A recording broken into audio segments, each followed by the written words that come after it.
मित्रांनो, जय श्री महाकाल। तर मित्रांनो, आज सर्वात मोठी शिवरात्री आहे। तर खाली महाशिवरात्रीची व्रतकथेची लिंक दिलेली आहे। जो त्रिकोण आकार दिसत आहे ना, त्याच्यावर क्लिक करा आणि महाशिवरात्रीच्या व्रतकथेचे पारायण करा। या महाशिवरात्रीची व्रतकथा झोपण्याच्या अगोदर नक्की ऐका, कारण की महाकालेश्वराची ही व्रतकथा आहे। अतिशय छान व्रतकथा आहे। 6 वर्षाच्या गोप बाळाला काहीच माहिती नव्हतं की पूजा, साधना, धूप, दीप, नैवेद्य त्याच्याजवळ काहीच नव्हतं।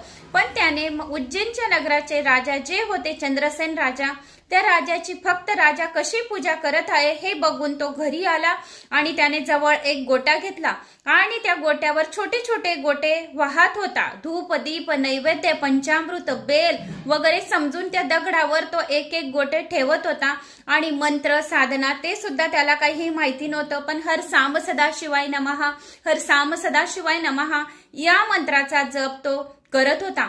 त्याची आई त्याला जेवायला बोलवण्यासाठी त्याच्या जवळ आली, पण आपला बाळ जो पूजेला बसलेला आहे तर तिला असे वाटले की हा काहीतरी नवीन खूड काढत आहे।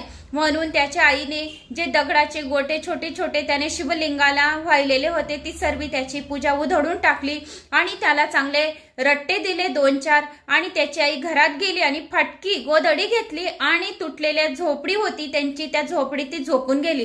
पण चमत्कार काय झाला की तो 6 वर्षाचा बाळ तेथेच त्या शिवलिंगावर त्याने जे दगड गोटे वाहिलेले होते तेथेच तो रडत रडत बेशुद्ध झाला। पण महाकालेश्वर भगवान शिव ते साक्षात आले आणि त्याला दर्शन दिले आणि सांगितलं की बाळा उठ, तुला काय पाहिजे आहे। तर बाळाने सांगितले की माझ्या आईने जी तुझी पूजा उधळली त्याच्याबद्दल तू माझ्या आईला क्षमा कर। भगवान शिव त्यांना तथास्तु म्हटले आणि सांगितले की भगवान शंकरा थांबा, मी माझ्या आईला तुमच्या दर्शनासाठी बोलवून आणतो। मग त्यानंतर त्या गोप बाळाच्या आईला सुद्धा दर्शन दिले। अशा प्रकारे ही कथा खूप छान आहे। उज्जैनच्या नगराची महाकालेश्वराची ही कथा आहे, अतिशय सुंदर आणि मराठीत भाषेत आहे, तुम्हाला खूप आवडेल।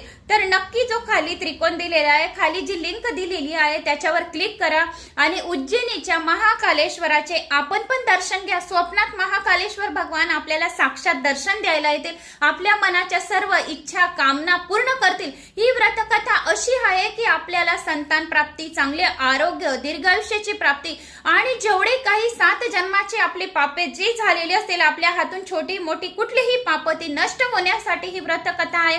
तर ती पापे नष्ट होतील आणि शिवलोकाची आपल्याला प्राप्ती होईल, अशी ही छान कथा आहे। तर सर्वांनी ही कथा ऐका आणि जास्तीत जास्त जणांना शेअर सुद्धा करा आणि तुम्हाला ही व्रतकथा कशी वाटली मला सुद्धा कमेंट्स करून सांगा। जय श्री महाकाल।